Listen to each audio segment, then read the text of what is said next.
Good morning friends. स्वागत है आपका अपने यूट्यूब चैनल जितवाल सुपर एग्रीकल्चर में। मैं आज के लिए गया हूँ आपके लिए अपना बचा हुआ जो टॉपिक था अपना पोषक तत्व जो कुछ परसेंट रह गया था। देखो पहले तो एक छोटी सी चीज बता दी, कल अपन ने एक रोग पड़ा था फूल गोभी में होलोस्टेम। फूल गोभी में होलोस्टेम जो रोग पड़ा था वो मैंने बोरोन की कमी के कारण होते थे, तो ध्यान रखना वो नाइट्रोजन से होता है। किससे होता है? नाइट्रोजन होता है। तो थोड़ा सा ध्यान रखना, कंफ्यूजन में हो गया था।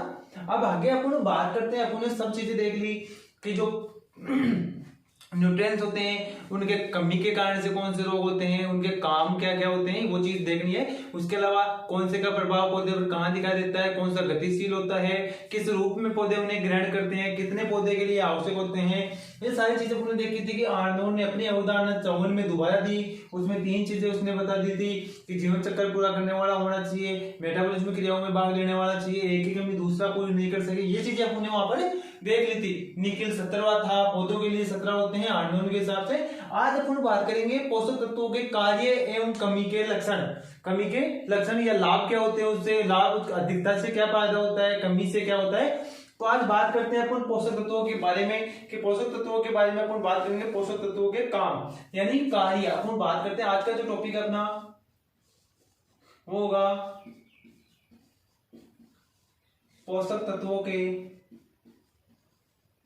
कार्य, work of nutrients, plant nutrients बोल सकते हैं। पादप पोषक तत्वों के काम क्या क्या होते हैं। देखो अपन बात करते हैं, फर्स्ट अपने इंपॉर्टेंट है एनपीके। अपन पहले बात कर लेते हैं नाइट्रोजन की, छोटी सी बात कर लेते हैं नाइट्रोजन के बारे में। नाइट्रोजन क्या होता है उसके बारे में बात करते हैं। तो देखो मेनली नाइट्रोजन की बात करें तो ये तो प्लांट की जो वानस्पतिक वृद्धि होती है उस वानस्पतिक वृद्धि के लिए आवश्यक होता है। वानस्पतिक वृद्धि कौन करता है? नाइट्रोजन होता है। वो क्या करता है? प्लांट में वानस्पतिक वृद्धि के लिए आवश्यक होता है। ये चीज तो अपन को मेनली यहाँ पर ध्यान रखनी है। इसके अलावा देखो ये नाइट्रोजन और क्या करता है, ये देखो एक तो न्यूक्लियम,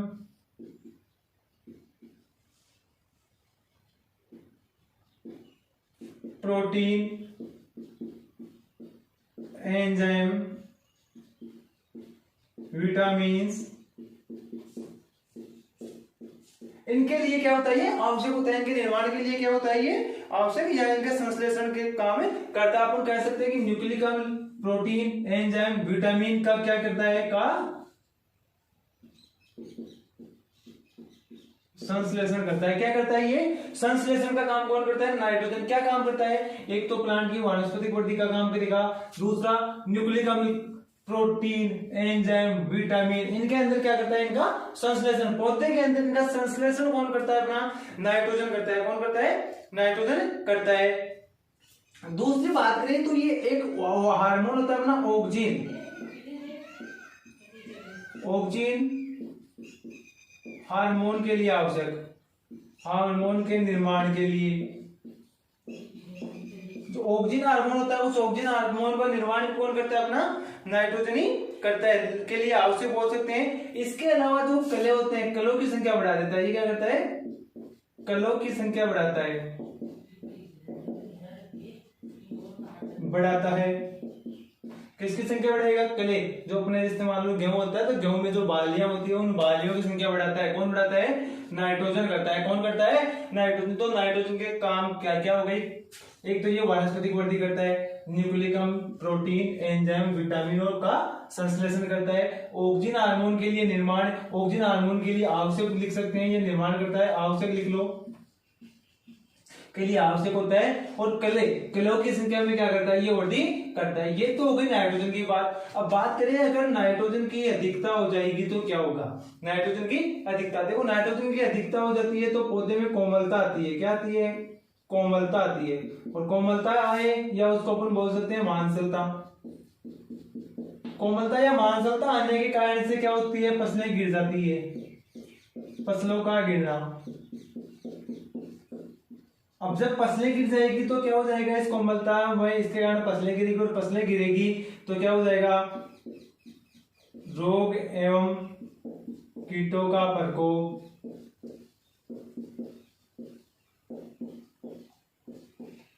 ज्यादा हो जाता है। क्या हो जाता है? रोग एवं कीटों का प्रकोप ज्यादा हो जाता है। इसी कोमलता अधिकता के कारण से क्या होता है? जो गन्ना होता है अपना, गन्ने में चीनी का निर्माण कम होता है। गन्ने में चीनी का निर्माण कम। किसके कारण? इसकी कोमलता के कारण से। इसके अलावा जो सब्जियां होती है उनकी भंडारण क्षमता कम हो जाती है, तो सब्जियों की भंडारण क्षमता कम, सब्जियों की भंडारण क्षमता में कमी। तो ये नाइट्रोजन की अधिकता के कारण से देखो कोमलता में मान सकता है कि जिससे फसलों का गिरना क्या हो जाता है, संभवतः फसलें गिर जाती है, रोग एवं कीटों का प्रकोप ज्यादा हो जाता है। इसके अलावा गन्ने में चीनी का निर्माण भी कम होता है। और इसके अलावा अपन बात करें इसकी, तो सब्जियों में भंडारण क्षमता में कमी आ जाती है। अगर बात करें तो नाइट्रोजन की जो अधिकता होती है उसके कारण से क्या होता है, फूल गोभी में होलो स्टेम रोग हो जाता है। कौन सा रोग हो जाता है? होलो स्टेम रोग। इसके कारण से फूल गोभी में नाइट्रोजन की अधिकता। इसी नाइट्रोजन की बात करें तो इसकी जब अधिकता हो जाएगी, वहां बोरोन की कमी थी, वहां पर अधिकता लिखी हो तो ध्यान रखना ना, बोरोन की तो कमी से होता है, पर यहाँ नाइट्रोजन की अधिकता से क्या होता है, फूल गोभी में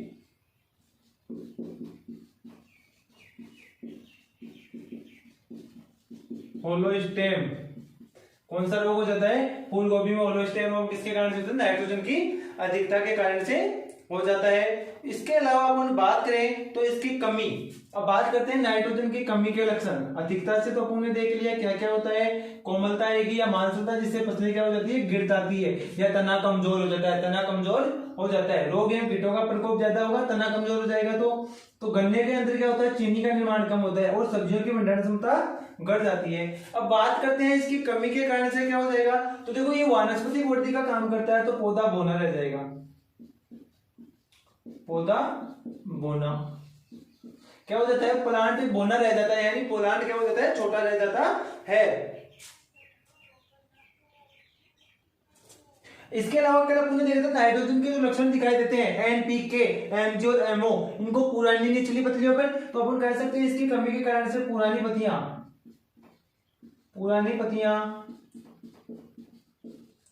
पीली पड़ जाती है। ये इंपॉर्टेंट है भाई, किस पोषक तत्व की कमी से पुरानी पत्तियां या नीचे वाली पत्तियां पीली पड़ती है, तो नाइट्रोजन ध्यान रखना है, फास्फोरस और पोटेशियम, इनके कारण से क्या हो जाती है, पुरानी पत्तियां नीचे पड़ जाती है। तो ये हो गया अपना नाइट्रोजन। नाइट्रोजन के काम क्या क्या होते हैं, उसकी अधिकता से क्या होता है और उसकी कमी के कारण क्या होता है, ये चीजें तो अपन ने नाइट्रोजन के बारे में। नेक्स्ट अपन जो बात करेंगे वो बात करेंगे फास्फोरस के बारे में। फास्फोरस, नेक्स्ट अपन बात करते हैं फास्फोरस।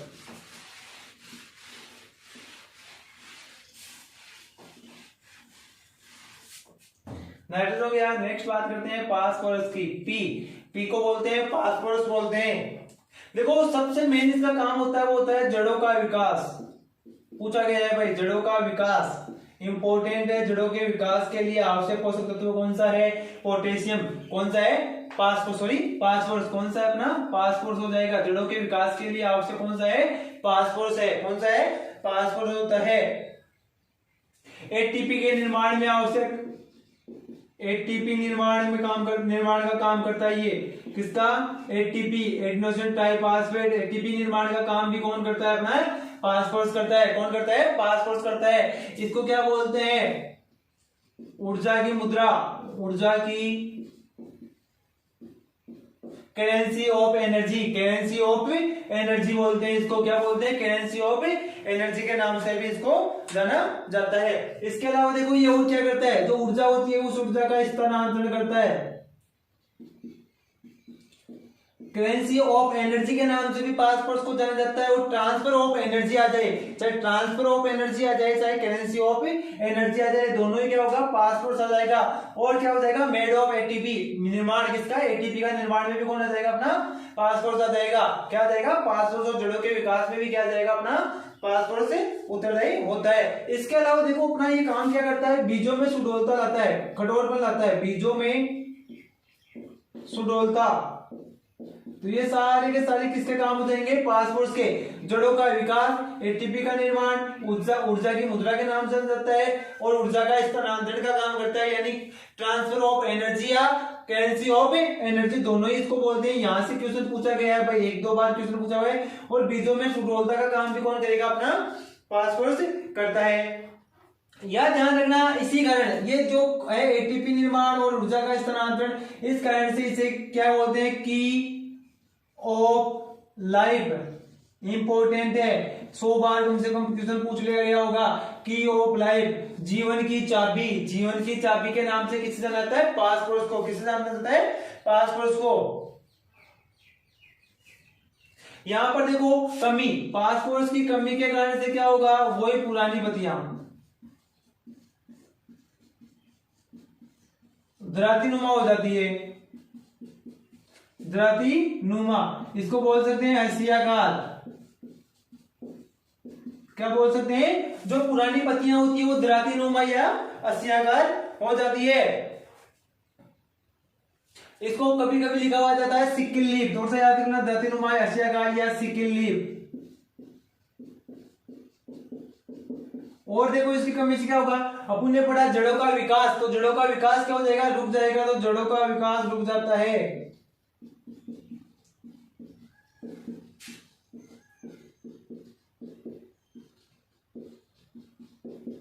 जड़ों का विकास भी रुक जाता है, किसके कारण से, फास्फोरस के कारण से। और दूसरी चीज, जड़ों का विकास रुक जाएगा तो ग्रोथ नहीं होगी। क्या ग्रोथ नहीं होगी तो पौधा क्या हो जाता है, बोना।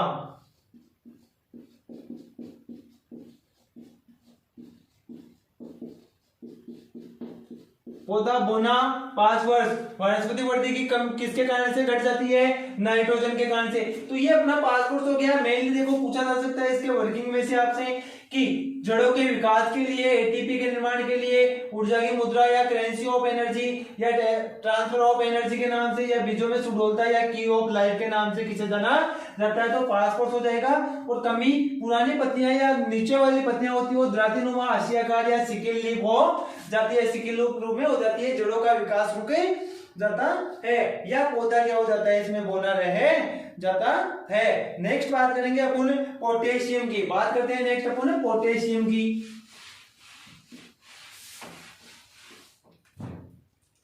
के नेक्स्ट बात करते हैं पोटेशियम की।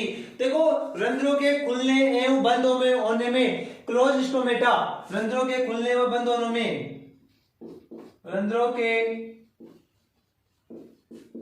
खुलने हुए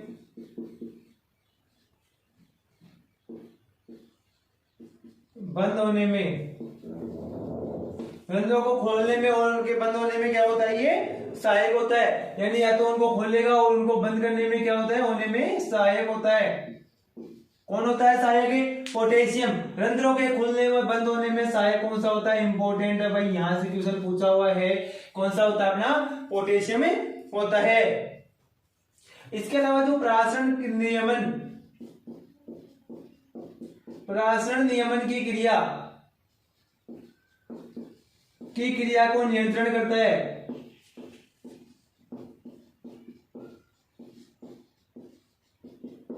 प्रासरण नियमन की क्रिया को नियंत्रण कौन करता है भाई, पोटेशियम करता है। कौन करता है, पोटेशियम करता है।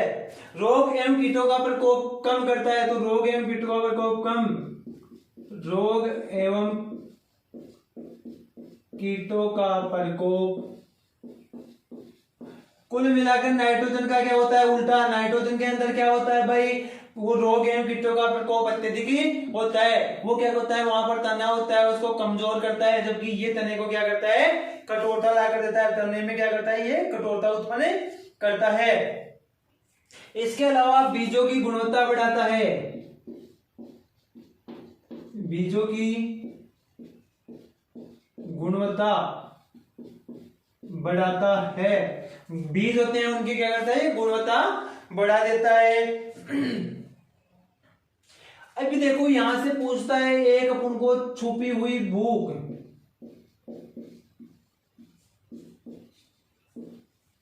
हिडन हिंगर।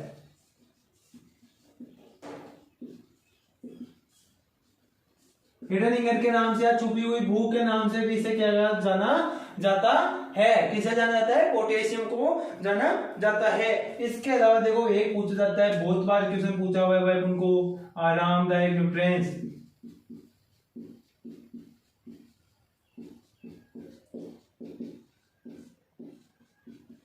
आरामदायक पोषक तत्व कौन सा है भाई, तो वो पोटेशियम, पोटेशियम क्या होता है, आरामदायक, स्थिर होता है। क्या होता है, ये स्थिर होता है। तो आरामदायक पोषक तत्व कौन सा होता है अपना, पोटेशियम होता है। क्या होता है, पोटेशियम होता है।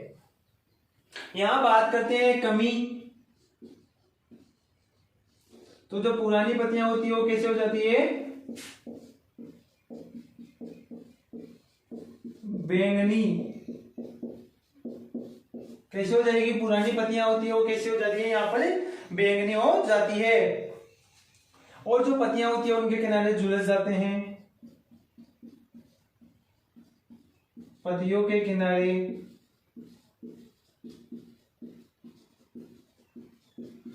झुलस जाते हैं। तो ये हो गया अपना पोटेशियम। तो नाइट्रोजन देख लिया, फास्फोरस देख लिया और पोटेशियम देख लिया। इंपॉर्टेंट है तीनों ही।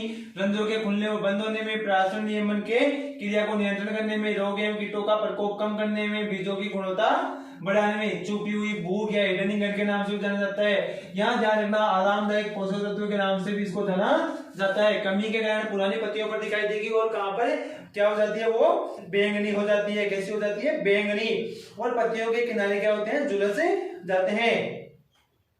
इसके बाद में बात करते हैं कैल्शियम।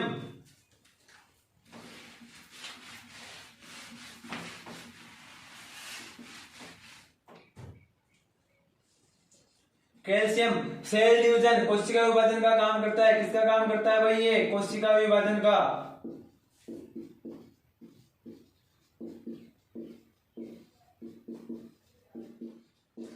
सेल डिवीजन का काम, या सेल डिवीजन का काम कौन करता है, काम कौन करता है सेल डिवीजन का, कोशिका विभाजन में सहायक कौन होता है, अपना कैल्शियम होता है, जो कोशिका का विभाजन करता है।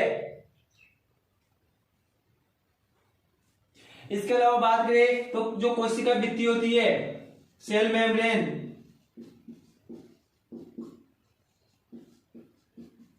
कोशिका भित्ति की मध्य पटलिका का निर्माण, कोशिका भित्ति की मध्य पटलिका का निर्माण। ये जो मध्य पटलिका का निर्माण होता है, ये कैल्शियम और मैग्नीशियम पेक्टेट के कारण होता है। कैल्शियम व मैग्नीशियम पेक्टेट किसके कारण से होता है, कैल्शियम और मैग्नीशियम पेक्टेट के कारण होता है। तो कोशिका भित्ति की मध्य पटलिका का निर्माण का काम भी कौन करता है, अपना कैल्शियम करता है। अगर कलिकाओं के विकास में और क्या कर सकता है, ये अगर कलिकाओं का विकास करता है। अगर कलियों के विकास में सहायक, अगर कलियों का विकास, अगर कलियों का विकास भी कौन करता है, अपना कैल्शियम ही करता है। अब देखो कमी के कारण से क्या होगा, इसकी कैल्शियम की अगर कमी हो जाती है तो क्या होती है, जो अगर कलिकाएं होती है उनका निर्माण नहीं होता। तो अगर कलिकाएं, अगर कलियों का निर्माण नहीं,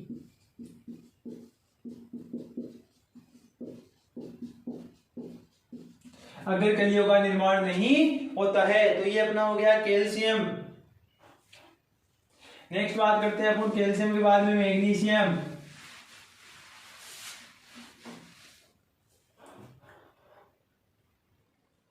मैग्नीशियम, मैग्नीशियम की बात करते हैं क्लोरोफिल, पर्णरहित।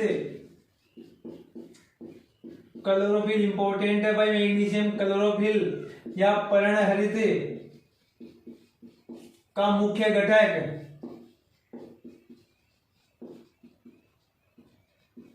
मुख्य घटक या अवयव।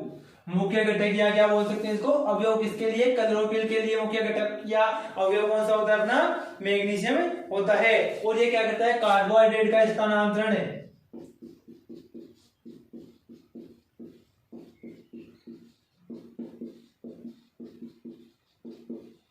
क्या करता है भाई, कार्बोहाइड्रेट का स्थानांतरण भी कौन करता है, अपना मैग्नीशियम ही करता है। इसके बाद में अपन मैग्नीशियम की कमी की बात करें तो देखो क्लोरोफिल का निर्माण करना है, अगर इसकी कमी हो जाएगी तो क्या होगा, क्लोरोफिल निर्माण नहीं होगा।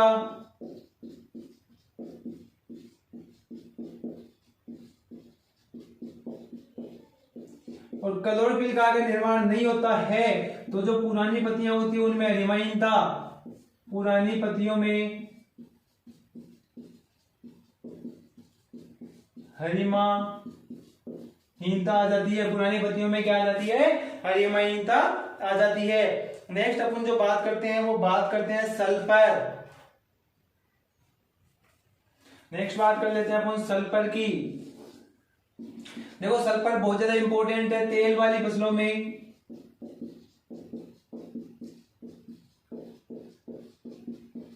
तेल निर्माण, दलहन फसलों में, प्रोटीन निर्माण, ये इंपॉर्टेंट है भाई सल्फर। ये मान के चलना वेरी मोस्ट इंपॉर्टेंट है, क्वेश्चन पूछता है तेल वाली फसलों में तेल निर्माण के लिए आवश्यक कौन सा होता है, सल्फर। और दलहनी फसलों में प्रोटीन निर्माण के लिए भी आवश्यक कौन होता है, अपना सल्फर ही होता है। इसके अलावा एमिनो अम्लों का निर्माण, एमिनो अम्लों का निर्माण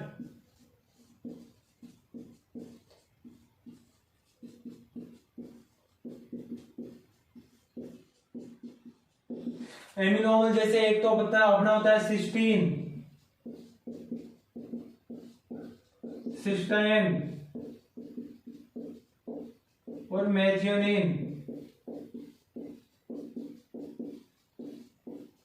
सिस्टीन, सिस्टाइन और मेथियोनिन एमिनो अम्लों का निर्माण करने में सहायक कौन होता है, अपना संश्लेषण लिख सकते हो, संश्लेषण में सहायक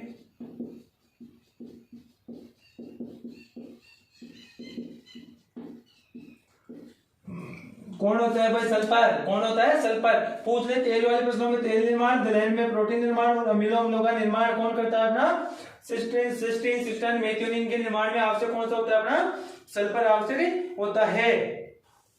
इसकी कमी कहां दिखाई देती है सल्फर की, नई पत्तियों पर, नई पत्तियां प्रभावित होती है। सल्फर की कमी कहां दिखाई देती है अपन को, नई पत्तियों पर। इसकी को कमी से लक्षण थे वो मैंने पीछे अपन ने देख लिए थे पिछले टॉपिक के अंदर। नेक्स्ट अपन सल्फर कैल्शियम हो गया, मैग्नीशियम हो गया और अपना सल्फर हो गया। नेक्स्ट अपन बात करते हैं जिंक की।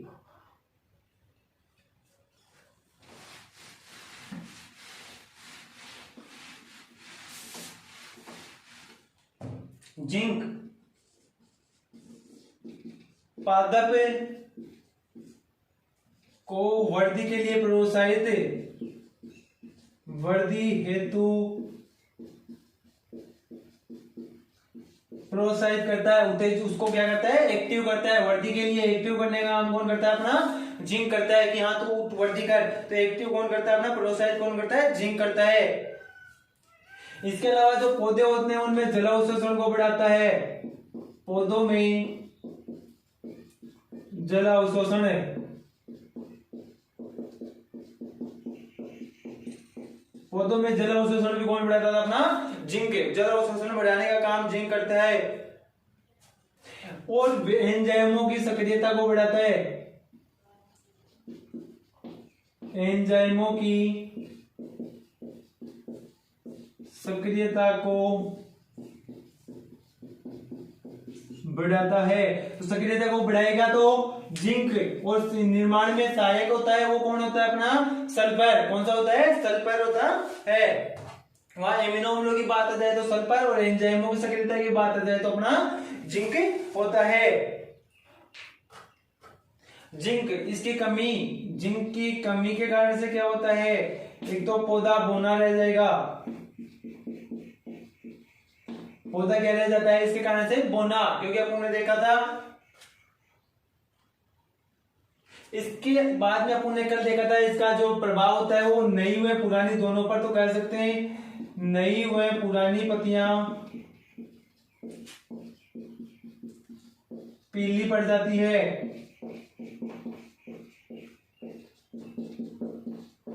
और आकार में छोटी रहती है, आकार में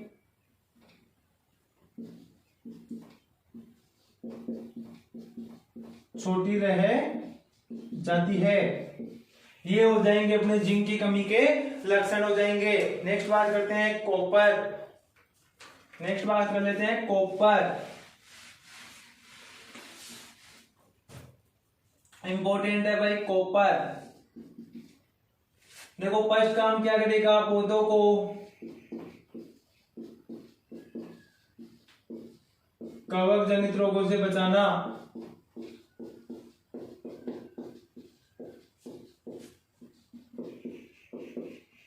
पौधों को कवक जनित रोगों से बचाने का काम कौन करता है? अपने कॉपर करता है। इसके अलावा जो श्वसन क्रिया होती है, श्वसन क्रिया को भी क्या करता है? नियंत्रण। श्वसन क्रिया को क्या करता है? ये नियंत्रण करता है, नियंत्रण बनाए रखता है। और एक साथ में ध्यान रखना, आयरन होता है ना अपना, आयरन Fe, उस आयरन के उपयोग को सुनिश्चित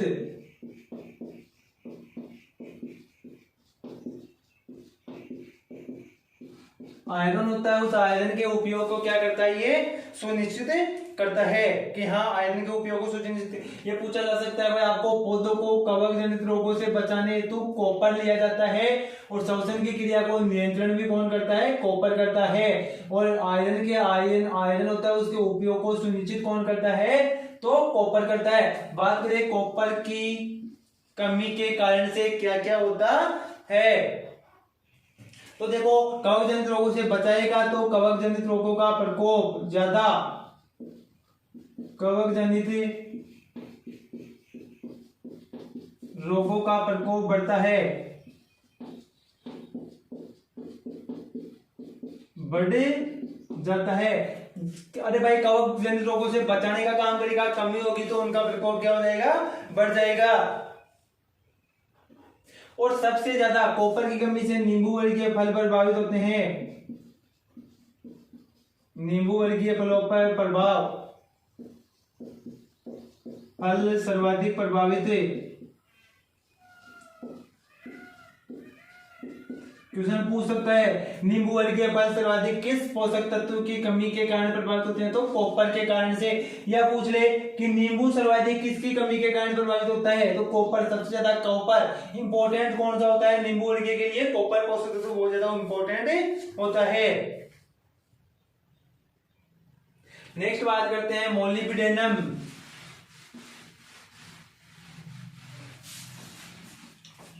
नेक्स्ट अपन जो बात करते हैं वो बात करते हैं अपनी मोलिब्डेनम की।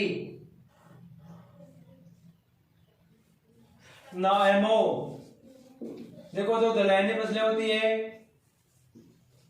उसमें उपस्थित नाइट्रोजन, फसलों में उपस्थित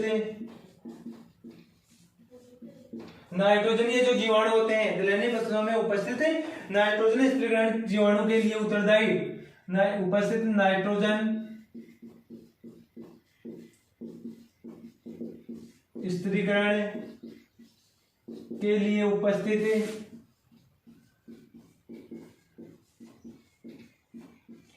जीवाणुओं, जो दलहनी फसलों में उपस्थित नाइट्रोजन स्त्रीकरण के लिए उपस्थित जीवाणुओं के लिए क्या होता है? ये स्त्रीकरण के लिए उपस्थित जीवाणुओं के लिए क्या होता है? ये आवश्यक, इंपॉर्टेंट है भाई।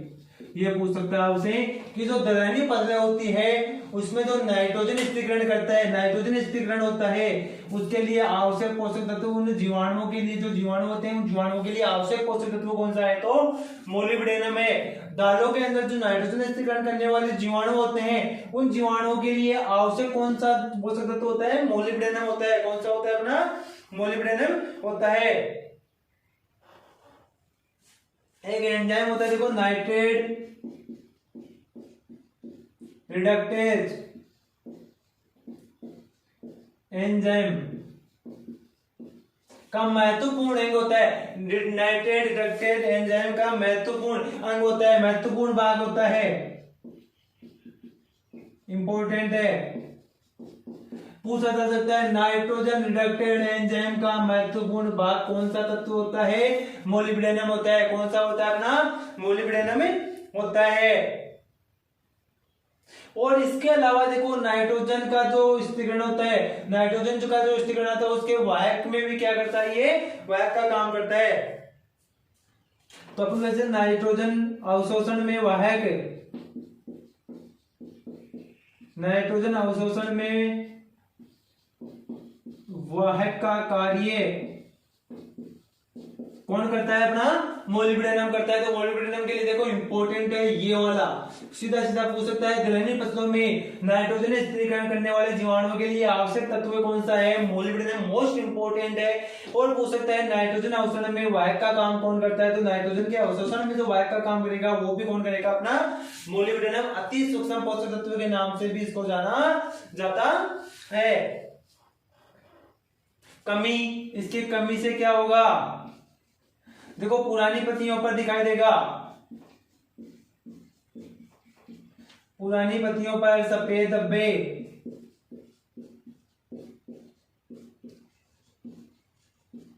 किस पोषक तत्व की कमी से पुरानी पत्तियों पर सफेद धब्बे हो जाते हैं। अब उन्हें एनपीके में देखा वहां पर पत्तियां पीली थी, नहीं पुरानी पत्तियां पीली थी, परंतु यहाँ पर कैसी हो जाती है, सफेद। मोलिब्डेनम की कमी से क्या हो जाती है, पुरानी पत्तियां हो जाती है, वो क्या हो जाती है, सफेद धब्बे हो जाते हैं। और क्या होता है, ये अगर जीवाणु नाइट्रोजन की कमी होगी तो इन जीवाणुओं का क्या नहीं होगा, निर्माण नहीं होगा, ये जीवाणु अपनी क्रियाशीलता नहीं कर पाएंगे। तो क्या होगा, दलहनी फसलों के अंदर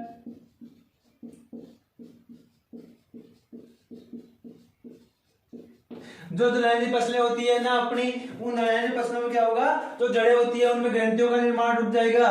दलहनी फसलों में ग्रंथियों का निर्माण,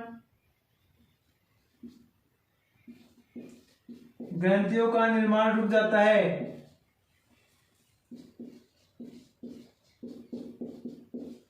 यह निर्माण कम होता है, किसके कारण से, मोलिब्डेनम की कमी के कारण से दलहनी फसलों में ग्रंथियों का निर्माण कम या रुक जाता है, तो मोलिब्डेनम। और किसके कारण से नाइट्रोजन स्थिरीकरण जीवाणु के लिए आवश्यक कौन सा होता है, अपना मोलिब्डेनम होता है। कौन सा होता है, मोलिब्डेनम होता है। नेक्स्ट अपन बात करते हैं क्लोरीन, Cl। नेक्स्ट अपन जो बात करेंगे वो बात करेंगे क्लोरीन।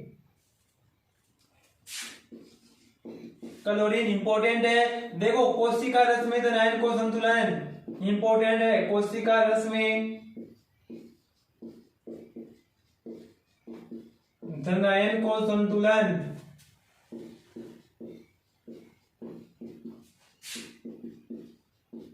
बनाए रखता है। जो कोशिका रस होता है उसमें जो धनायन की क्रिया होती है उसको क्या करता है, ये संतुलन यानी मेंटेनेंस रखता है उसको।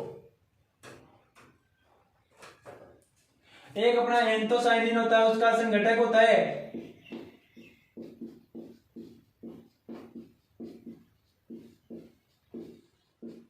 एंथोसाइनिन। जो एंथोसाइनिन वर्णक होता है अपना, उसका संघटक तत्व बोल सकते हैं या वाहक संघटक तत्व है।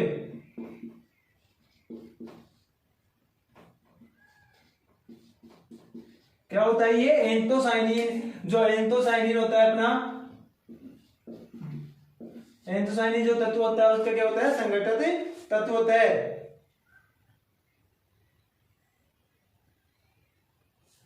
और इंपॉर्टेंट है रसारोहण, ये इंपॉर्टेंट है भाई, यहां से पूछता है रसारोहण दाब को बढ़ाता है। धनायन को संतुलन बनाने का भी काम ये करता है। और रसारोहण, जो रसारोहण दाब होता है उसको बढ़ाने का काम भी कौन करता है, क्लोरीन है। इंपॉर्टेंट है, पूछा गया क्वेश्चन है। रसारोहण दाब को बढ़ाने के लिए उत्तरदायी कौन सा होता है, अपना क्लोरीन होता है। कौन सा होता है, क्लोरीन होता है। तो रसारोहण दाब को बढ़ाने का काम भी क्लोरीन करता है। नेक्स्ट अपन जो बात करते हैं वो बात करते हैं इसकी कमी। तो कमी पुरानी जो इसकी कमी दिखाई देगी क्लोरीन की, वो कहां दिखाई देती है, नई पत्तियों पर। कहां दिखाई देती है, नई पत्तियों पर। तो होता क्या है, किनारे झुलस जाते हैं।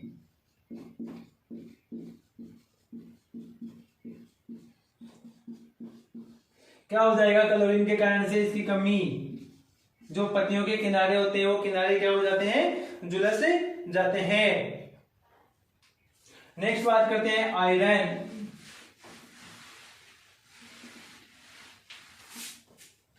आयरन क्लोरोफिल का सहायक घटक, क्लोरोफिल का सहायक, देखो ये सहायक होता है, अपने पीछे पढ़ा था, मुख्य आवश्यक होता है, सहायक घटक। या आवश्यक, सहायक में सहायता करने वाला, और आवश्यक का मतलब उसकी आवश्यकता वहां पर होती है, तो दोनों में फर्क होता है। इसके अलावा आयरन जो एक तो ऑक्सीकरण अपचयन क्रिया होती है उसमें भाग लेता है, ऑक्सीकरण अपचयन क्रिया में भाग लेता है। ऑक्सीकरण अपचयन क्रियाओं में भाग लेने वाला कौन सा होता है? अपना आयरन होता है।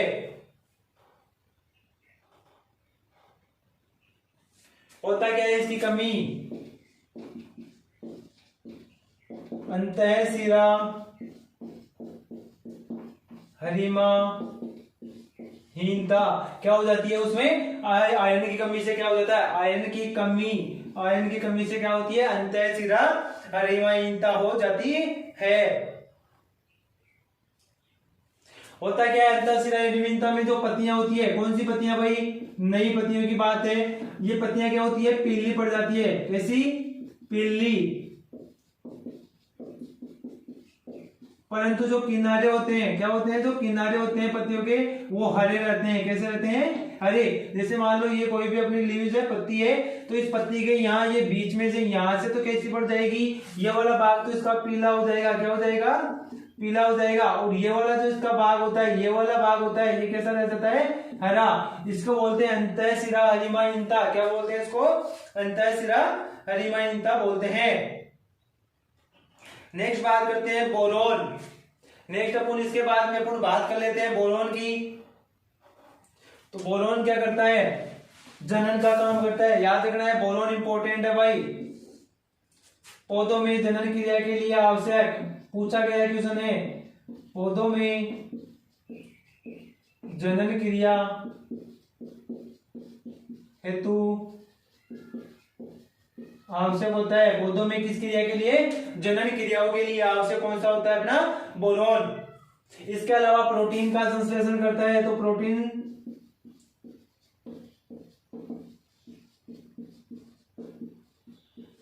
प्रोटीन संश्लेषण का क्या करता है? ये कार्य करता है। तो प्रोटीन संश्लेषण का कार्य करता है। इंपॉर्टेंट है भाई, दोनों ही चीजें इंपॉर्टेंट है। जनन क्रियाओं के लिए क्वेश्चन पूछा गया है एक बार कि पौधों में जनन क्रिया है तो आवश्यक कौन सा होता है? तो कौन सा होता है? अपना बोरोन होता है। कौन सा होता है? अपना बोरोन होता है। बोरोन की कमी कहां दिखाई देती है? अग्रकलिकाओं पर। कहां पर? अग्रकलियां। अग्रकलियां भूरी हो जाती है, भूरी हो जाती है, भूरे कलर की, और क्या हो जाती है? सूख जाती है। या कह सकते हैं कि अगर कलियां सूख कर किस कलर रंग की हो जाती है? भूरे रंग की हो जाती है। आगे वाली सिराएं होती है और सूख कर क्या हो जाती है? अगर कलियां सूख कर क्या हो जाती है? भूरे कलर की हो जाती है। बात करते हैं नेक्स्ट मैग्नीशियम। नेक्स्ट बात करते हैं अपन एमएन के बारे में देखते हैं। एमएन का काम क्या होता है? तो ज्यादा बड़ी चीज नहीं है, छोटा सा ध्यान रखना है। प्रकाश संश्लेषण में किसका काम करता है? ये प्रकाश का संश्लेषण करता है। प्रकाश संश्लेषण में आवश्यक कौन सा होता है? सहायक बोल सकते हैं इसको। प्रकाश संश्लेषण में सहायता करता है। प्रकाश संश्लेषण में सहायक पोषक तत्व कौन सा है? अपना एमएन हो जाएगा। इसकी कमी की बात करें, देखो कमी इंपॉर्टेंट है इसकी। होता क्या है? जो पत्तियां होती है, देखो कमी दिखाई कहां देगी? नई पत्तियों पर। ये तो अपन को मालूम है कि नई पत्तियां होती है, नई पत्तियां, उन नई पत्तियों के अंदर जो सेल्स होती है, कोशिकाएं होती है,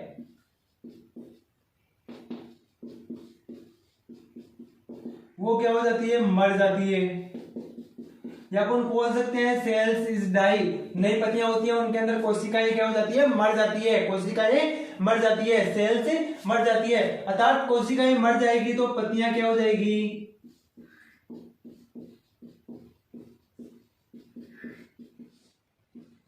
पारदर्शी हो जाएगी। कैसी हो जाएगी? पारदर्शी हो जाती है। तो एमएन की कमी के कारण से पत्तियों में कोशिकाएं मर जाती है, और कोशिका मरने के कारण से पत्तियां कैसी हो जाती है भाई? पारदर्शी हो जाती है। नेक्स्ट बात करते हैं अपन निकिल। इंपॉर्टेंट है निकिल। निकिल में पूछेगा आपको, ध्यान रखना, एक एंजाइम होता है यूरिएज एंजाइम। यूरिएज एंजाइम जो अपना होता है, उस यूरिएज एंजाइम के लिए आवश्यक होता है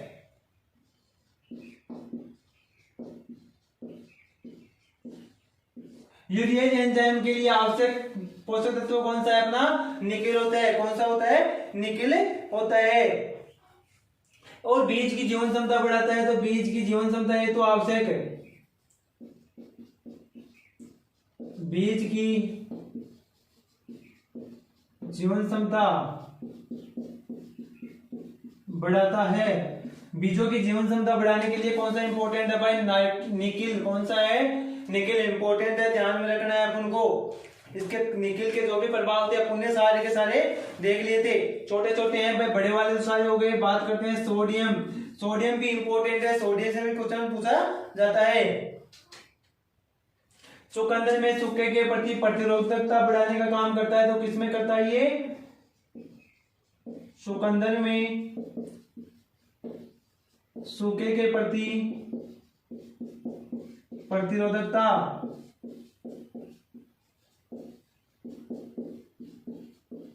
उत्पन्न करता है। सूखे के प्रति प्रतिरोधकता उत्पन्न कौन करता है? इंपॉर्टेंट क्वेश्चन बना हुआ है भाई। चुकंदर में सूखे के प्रति प्रतिरोधकता उत्पन्न कौन करता है? तो वो कौन करता है? अपना सोडियम करता है। और कोशिका की स्थिति बनाए रखता है। स्थिति, कोशिका की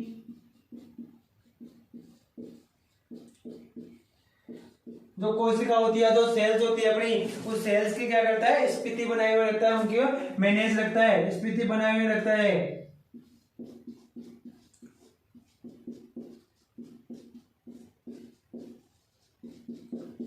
उनको मैनेज करता है। कौन करता है मैनेज? कोशिकाओं को सोडियम करता है। और चुकंदर के अंदर सूखे के प्रति भी क्या बढ़ा देता है? ये प्रतिरोधकता। यूरिएज एंजाइम के लिए निकिल और बीज की जीवन क्षमता के लिए निकिल। प्रकाश संश्लेषण के लिए एमएन हो जाएगा। और नई पत्तियां होती है वो क्या हो जाती है? उनमें कोशिकाएं मर जाती है, जिसके कारण से पारदर्शी दिखाई देती है, यानी आर पार देख सकते हैं। तो एमएन की कमी का लक्षण होगा। किसकी कमी का लक्षण होगा?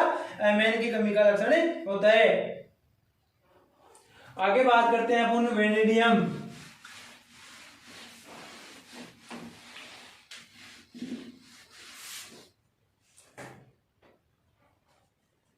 वेनेडियम ये क्या करता है? सूक्ष्म जीवों की क्रियाशीलता में वृद्धि। सूक्ष्म जीवों की क्रियाशीलता में वृद्धि। सूक्ष्म जीव होते हैं, उनकी क्रियाशीलता में वृद्धि का कार्य कौन करता है? अपना वेनेडियम करता है। अर्थात हम कह सकते हैं कि जो नील एयर शैवाल होते हैं, उनके फिक्सेशन में काम करता है। कह सकते हैं ना, यहां पर कह सकते हैं नील एयर शैवालों के फिक्सेशन में,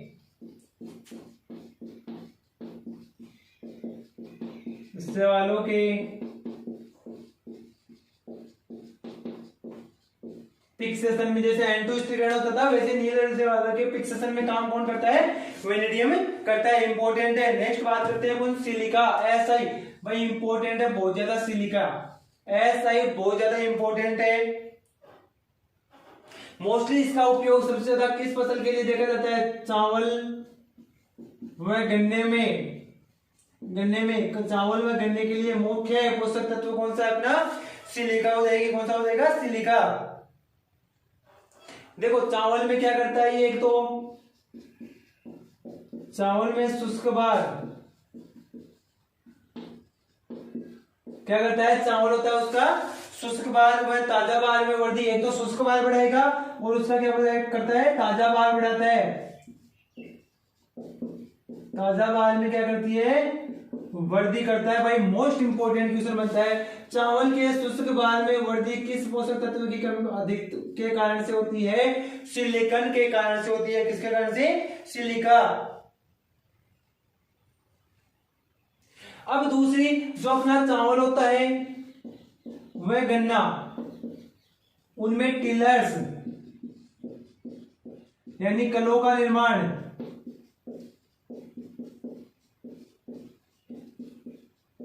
कलों का निर्माण कौन करता है भाई? चावल व गन्ने में टिलर्स या कलों के निर्माण कौन करता है? सिलिकन।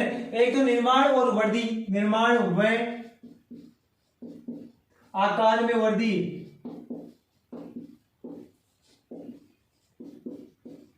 क्या करता है ये? टिलर्स व, एक चावल में गन्ना होता है, उस चावल में गन्ने में क्या करता है भाई? अपने एक तो उनके टिलर्स व कलों का निर्माण करता है, उनके आकार में क्या कर देता है? ये वृद्धि कर देता है। तो ये चीज अपन को ध्यान रखनी है। इसके अलावा जैसे अपन ने कोर क्रॉप्स की बात करें तो नाइट्रोजन था, वो कलों के अंदर वृद्धि करता था, कलियों की संख्या बढ़ती थी। परंतु यहाँ ध्यान रखना, चावल व गन्ने के लिए पूछ ले आपसे तो टिलर्स या कलों का निर्माण में उनके आकार में वृद्धि कौन करेगा? सिलिका। चावल व गन्ने के लिए मोस्ट इंपोर्टेंट पोषक तत्व कौन सा हो जाएगा अपना? सिलिका हो जाएगा। एक देखो डायमेटस आती है, डायमेटस। इस डायमेटस की वृद्धि में, इस डायमेटस जो होता है इसके क्या करता है? ये आवश्यक होता है, डायमेटस की वृद्धि के लिए आवश्यक सॉरी की वृद्धि हेतु आवश्यक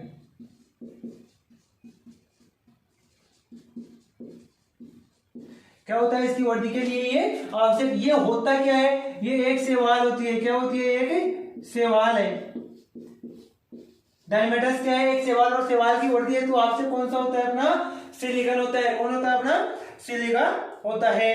नेक्स्ट अपन बात करते हैं कॉपर। लास्ट और फाइनल है अपना कॉपर, सॉरी कॉपर क्या, कोबाल्ट। कॉपर तो पढ़ लिया आपने। बात करते हैं कोबाल्ट, CO, कोबाल्ट। कोबाल्ट की बात करते हैं तो विटामिन B12 साइनिक कोबालेमिन B12 का मुख्य घटक होता है। ये क्वेश्चन पूछा हुआ, विटामिन B12 का मुख्य घटक कौन से पोषक तत्व को? कॉपर को माना जाता है। किसको माना जाता है? कॉपर को माना जाता है। दो अम्ल होते हैं, एक तो ऑक्जेलिक अम्ल,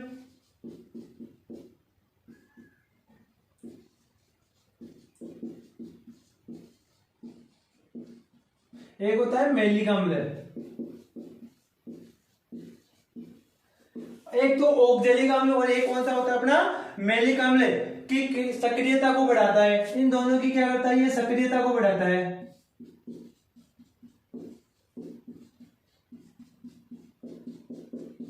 इन दोनों की सक्रियता को बढ़ाने का काम कौन करता है? अपना कोबाल्ट करता है। तो ये थे अपने पोषक तत्वों के कार्य, उनकी कमी।